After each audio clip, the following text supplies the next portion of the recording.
우리가 믿음 생활을 하면서 교회 생활 가운데 정치적인 이야기를 해야 되냐 말아야 되냐 그런 많은 문제들이 있습니다. 그런데 사실은 우리 인간은 사회적 동물이다 혹은 정치적 동물이다. 그래서 정치와 무관한 삶을 사는 것은 아니에요. 그래서 우리들의 다 개인적인 이념과 또 신념과 체제를 갖고 있습니다. 그래서 교회에서 분란을 일으키지 않기 위해서 얘기하지 말라고 우리가 보통은 얘기를 많이 합니다만은, 복음주의의 신앙 가운데서 중요한 것은 이런 얘기를 하고 안 하고가 중요한 것이 아니고, 최소한의 우리 교회가 넘지 않아야 될 선은 있습니다. 그것이 뭔고 하면, 우리가 믿음 생활을 하기 위해서 이 나라가 공산화가 된다든지 사회주의화가 되어서 종교적 핍박을 받게 되는 선까지는 가서는 안 돼요. 그래서 우리가 뭐 체제를 제가 얘기하려고 하는 것이 아니고, 좌파 우파를 얘기하려고 하는 것이 아니고, 중요한 이야기는 우리는 믿음 생활하는 데에, 하나님의 신앙생활을 바르게 해나가는 데에 중심을 딱 잡고 서갈 수 있도록 최소한 우리 교회 안에, 우리 나라 안에 공산화되거나 사회주의화되는 그런 일들은 막아야 한다 하는 것이 우리 교회의 좀 마지노선이 되었으면 좋겠습니다. 또 우리 공동체에 그것이 마지노선이 되었으면 좋겠습니다. 오늘 본문 말씀도 그러한 얘기를 하고 있습니다. 누가복음 22장 24절에서 30절이 오늘 본문 말씀인데, 이 본문 말씀 가운데에서 먼저 24절에 보면, 또 그들 사이에 그중 누가 크냐 하는 다툼이 난지라 그랬어요. 자, 이 다툼이 왜 났는고 하는 그 조건 이유 우리 물을 필요도 없어요. 사실은 여러분이 성경을 보면 이 앞에 지금 주님은 뭐에 대해서 얘기하고 계신가요? 당신이 십자가에 못 박혀서 지금 희생당하고 너희들의 죄를 다 용서하고 구원받아야 될 그 길을 나는 지금 홀로 걸어가고 있는데 너희들이 여기 동참하고 잘할 수 있겠느냐, 그런 지금 주님이 얘기를 하고 있는데, 느닷없이 이 사람들은 그거에 별로 관심을 갖고 있잖아요. 우리 교회가 지금 구원받아 하나님의 나라 가는 일에 주님이 가신 길을 동참하여 걸어가야 된다. 그래서 나의 자신의 신념, 체념 이런 것들을 다 묶어두고 하나님을 향하여 나아가야 되는 이 일에 앞장서야 되는데, 이거 얘기하지 않고 우리들 중에 누가 크냐, 예수님의 나라가 세워지면 누가 높은 자리에 앉겠느냐, 이거 한다. 지금 그때에 예수님께서 25절에 이렇게 말합니다. 예수께서 이르시되 이방인의 임금들은 그들을 주관하며 그 집권자들은 은인이라 칭함을 받으나, 세상의 움직임, 세상의 권력은 이렇게 움직이고 있어요.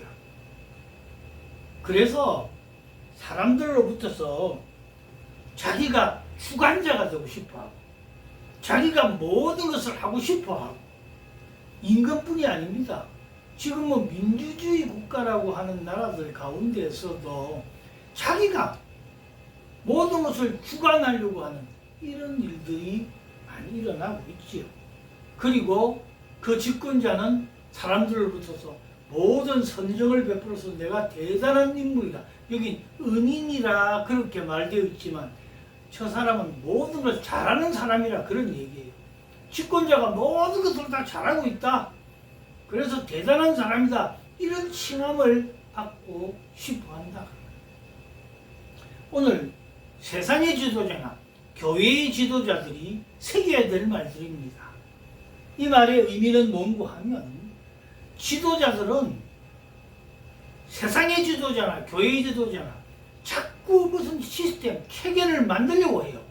그래서 만들어 놓고 거기에 자기가 수장이 되고 싶어 하고 거기에서 자기가 돋보이고 싶어 한단 말이에요. 뭐 WCC, 뭐 WEA, NCCK 뭐 이런 것들 저는 몰라요. 모르는데 그 안에 지금 우리가 막아야 될 공산화, 사회주의화 그게 깊숙이 들어와 있으니까 사람들이 이게 맞냐 그런 질문들을 하는 거죠. 그리고 더 나아가서 그런 시스템을 세워서 자기들이 굉장히 큰 교회 목사쯤 됐으면 세계를 내가 이렇게 WCC에 뭐 한 자리 하고 있다. 이거 보이도 간 것밖에 없어요. 저는 생각할 때.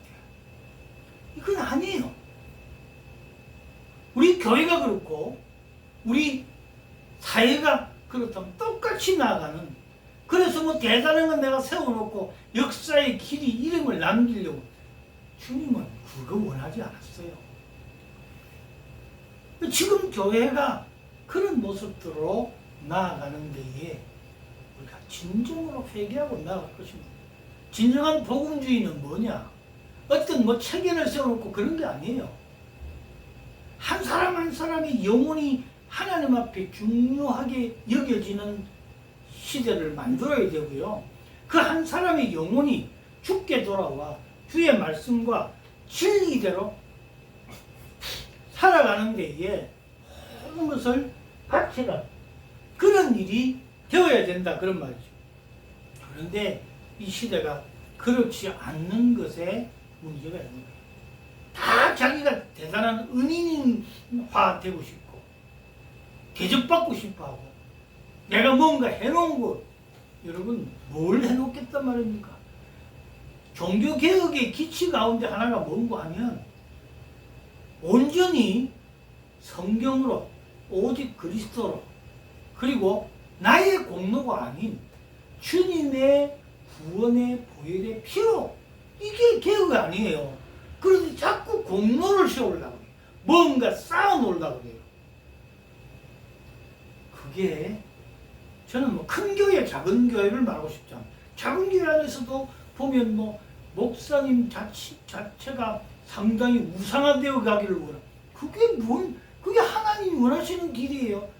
그런 목사님들, 저도 가끔 그런 실수를 할 때가 있어요.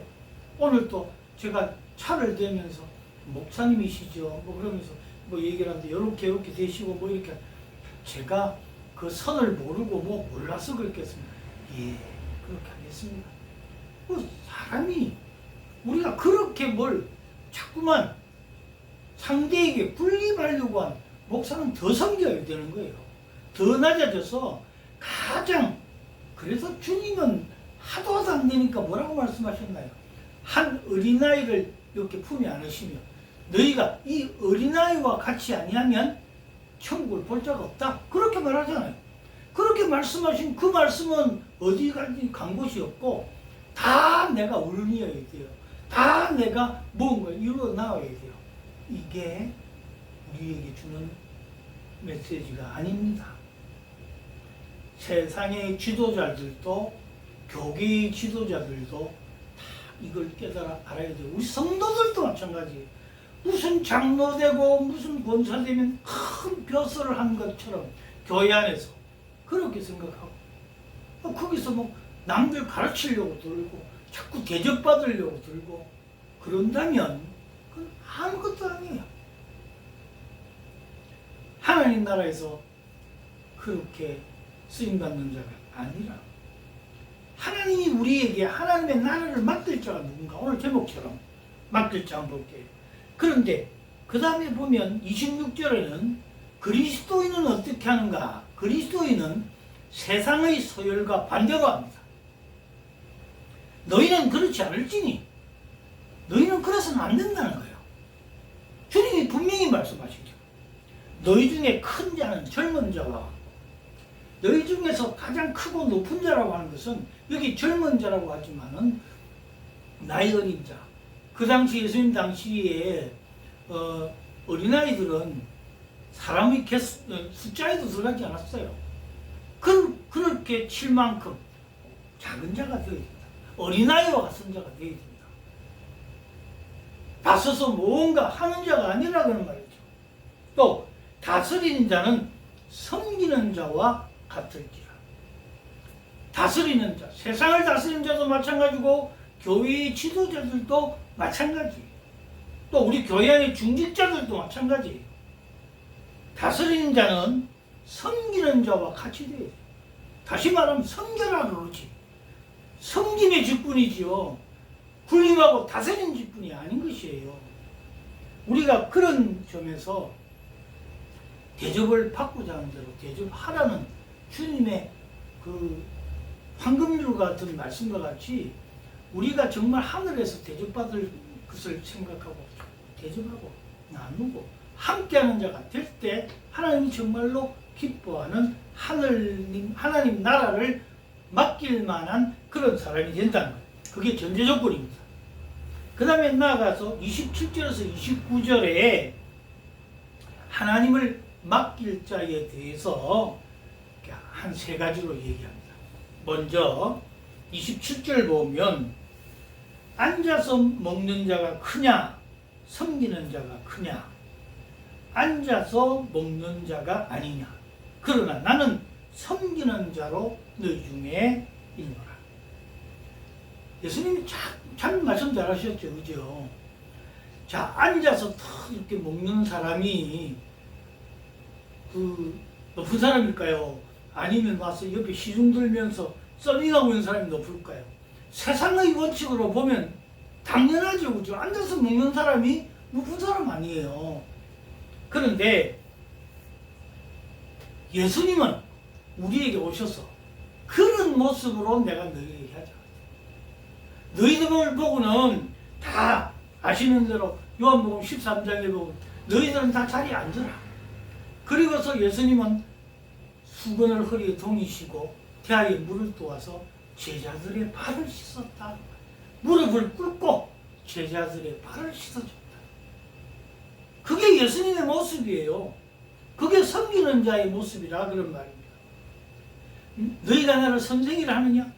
선생은 제자예요. 지금 말하는 스승과 제자 아닙니다. 그 당시에 스승과 제자는 뭐 우리나라도 예전에 뭐 스승님의 그림자도 밟지 말라고 하는 정도로 스승들을 굉장히 뭐 요즘 교권이 많이 무너졌습니다만은 그렇게 높였던 것처럼 옛날 2000년 전 예수님 당시에는 스승 제자 그러면 이건 완전히 스승이 제자라고 죽으라 해도 죽을 만큼 죽는 흉내라도 낼 만큼 그런 분인데도 불구하고 무릎을 꿇고 수건을 갖고 와서 제자들의 발을 닦고 수건으로 닦아주는 주님의 모습이 그러나 나는 너희 중에 섬기는 자로 있노라. 그게 주님의 모습이란 말이에요. 그런데 지금 현실이 어떠냐고요. 하나님이 우리에게 하나님 나라를 맡길 만한 그런 우리의 믿음이 보입니까? 여러분 정말 천국 갈 만한 자격이나 재능이 있느냐 그런 말이에요. 우리가 그런 걸 생각해 본다면 앉아서 먹는 자가 큰 거 맞습니다. 섬기는 자가 작은 자 맞습니다. 그러나 주님은 차라리 너희는 섬기는 자의 편에 서라는 거예요. 그것이 그리스도인의 모습이다. 첫 번째. 그래서 우리 주님은 섬기는 자의 모습. 참 제가 늘 얘기하지만 공무원은 서비스맨입니다. 서비스라는 것 자체가 봉사하고 섬기는 거 아니에요. 요즘은 많이 달라졌긴 했습니다만은 동사무소 가서 뭐 서류 하나 띄려고 해도 얼마나 고압적인 자세로 누르는 그런 사람도 있습니다. 대단한 벼슬을 한 것처럼 대단한 벼슬을 맞습니다. 그러나 서비스하는 사람은 그렇지 않습니다. 왜 민원이라고 합니까? 그 원하는 것이 있어서 왔으면 그분의 원을 잘 맞춰주는 것이 공무원입니다. 그렇지 않다면 공무원의 자격이 없는 거죠. 우리 그리스도인은 섬기는 자의 모습으로 정말 제자들의 발을 씻어주는 주님의 모습이 되어야 맞다는 말입니다. 그렇지 않으니까 문제가 발생하는 거예요. 우리 교회가 자꾸 세속화되어 가는 거예요. 대접받기를 원하는. 두 번째로 28절에 보면 너희는 나와 모든 시험 중에 항상 나와 함께한 자들이니 그런 말이에요. 주님이 받았던 고난, 우리가 마태복음 4장 4절에 마태복음 4장에 나와 있는 대로 여러분 잘 아시잖아요, 그죠? 40일을 금식한 후에 굶주려서 나아가서 돌로 떡덩이를 만들어 먹으라, 성전에서 뛰어내라, 나에게 경배해라. 이런 시험들이 우리에게 얼마나 많이 있습니까? 똑같은 시험들이요, 우리에게도 무지하게 많이 오고 있습니다. 그러함에도 불구하고 주님은 우리를 향해서 그렇게 말씀하고 있지 않습니다.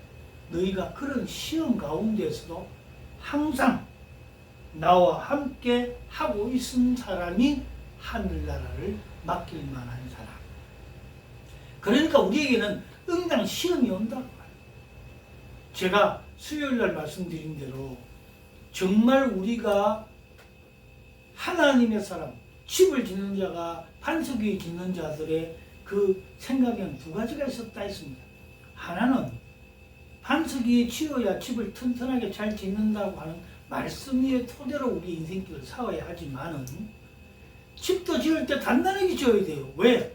비바람이 온다는 것을 예상하고 있어야죠. 항상 시험이 온다는 것을 우리는 예상하고 살아야죠. 그런데 그렇지 않기 때문에 문제가 발생하는 것이에요.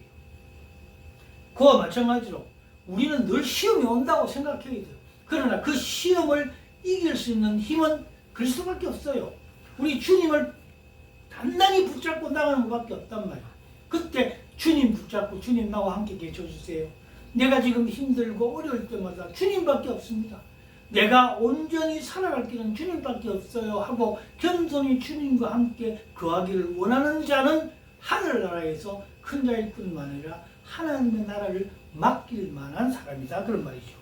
그래서 우리는 온갖 시험 앞에서 마지막 주님이 받았던 시험처럼 그 시험을 이기기 위해서 마귀에게 경배할 수 있을 만큼 우리는요, 사탄과 타협하고 세상과 타협해서 숙이면서까지라도 내가 보신해야 되겠다, 내가 죽지 않고 살아야 되겠다 라고 생각을 한다면 그것만큼 하나님 나라에서는 적은 자, 하나님 나라에서 떨어져 나갈 자가 될 수밖에 없다는 사실을 우리는 명심해야 될 것입니다. 그리고 29절에 보면 세 번째로 내 아버지께서 나라를 내게 맡기신 것 같이 나도 너희에게 맡기는 자가 되어야 된다 하는 것입니다.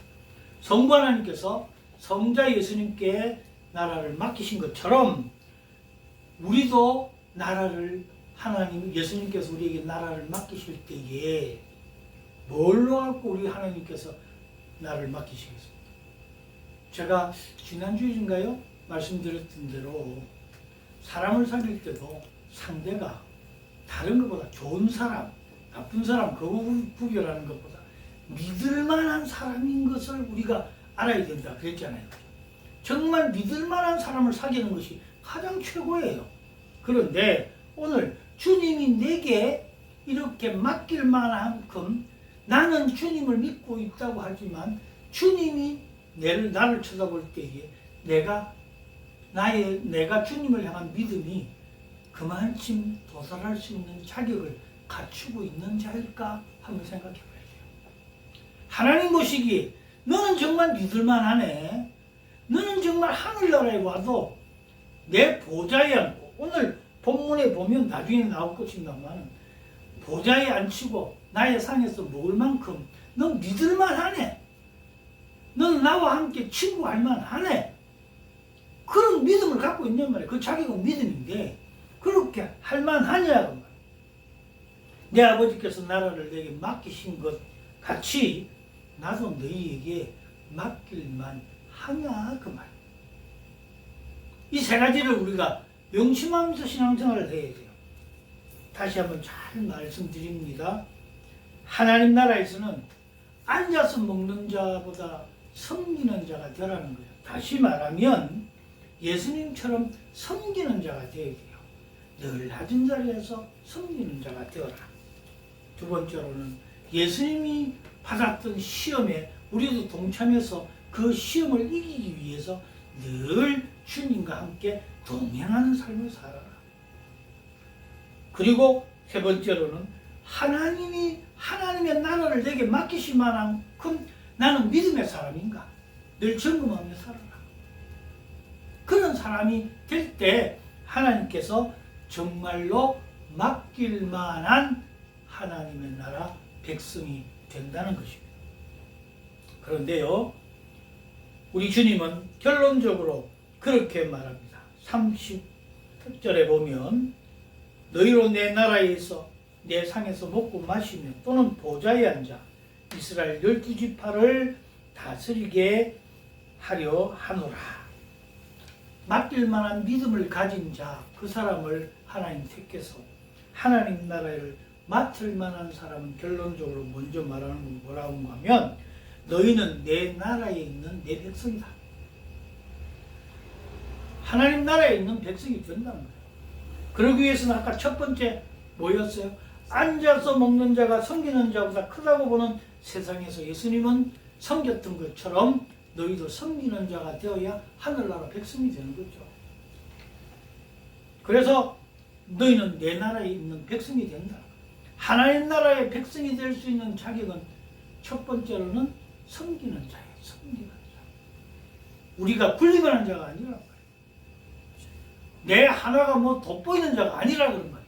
하나님은 항상 섬기는 자를 찾으시는 주님이십니다. 그래서 내 나라의 백성은 섬김의 백성이요 섬김의 나라이기 때문에 그렇습니다. 하늘나라는 서로가 섬기는 것입니다. 여러분 옛날 어린아이들 예를 들어서 얘기할 때 하나님 나라를 설명할 때 하나님 나라에도 가보고 지옥에도 가보니까 다 가지고 있는 숟가락이 긴 숟가락을 갖고 있다 그러잖아요. 어린아이들 그 얘기에서. 그 긴 숟가락으로 지옥에 가보니까 숟가락으로 밥을 포기를 푸는데 숟가락이 길어서 입으로 못 들어온단 말이에요. 숟가락 긴 그거를 못 들는다. 그러나 천국에 가니까 어떻게 했다고요? 그 숟가락으로 밥을 퍼서 상대에게 먹여주니까 서로서로 배불리고 서로서로 섬기는 아름다운 나라가 하나님의 나라라고 했다. 그래서 하나님 나라에 있다는 것은 섬김의 나라에 있다는 것이고 하나님의 나라 백성이 되는 중요한 길입니다. 두 번째로는 내 상에서 먹고 마시며 또는 보좌에 앉아 그랬단 말이에요. 하나님의 나라에서 보좌에 앉아 하나님과 함께 겸상하여 먹을 수 있는 자격은 아까 두 번째 있는 대로 주님과 늘 동행하면서 주님이 받았던 시험도 주님과 함께 동행하며 이길 수 있는 사람이 되어야 된다. 내한테 시험이 오면 이 시험 때문에 얼마나 고통받으면서 하나님 저쪽 이거 어떻게 넘겨야 되나 그거에만 연연하면 하나님은 그 시험을 이길 힘도 주지 않겠거니와 내가 스스로 넘어질 수밖에 없고 하나님의 함께 보좌에 앉아서 먹고 마실 수 있는 자격조차 없게 되는 것입니다. 그래서 우리는 세상을 이긴 자는 주님과 늘 함께 있는 자였단 말이에요. 그러니까 여러분 삶 속에서 무슨 일이 일어나든지 간에 주님 어떻게 할까요?